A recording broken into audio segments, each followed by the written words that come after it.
अस्सलामुअलैकुम। ये हमारे पास एक मोबाइल फॉर सेल है, वीवो का Y03T। ये 464 में है। आप कंडीशन इसकी देख सकते हैं, साफ़ सुथरी 10/10 कंडीशन है।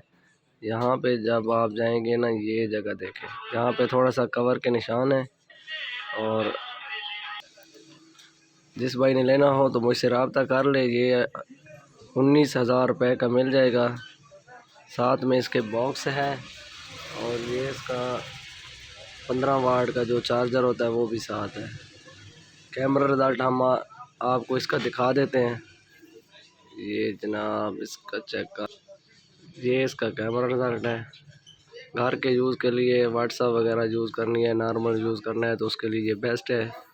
गेम वगैरह के लिए ये नहीं है, नॉर्मल यूज़ के लिए लेना हो तो अच्छा सेट है। 464 में Y03T।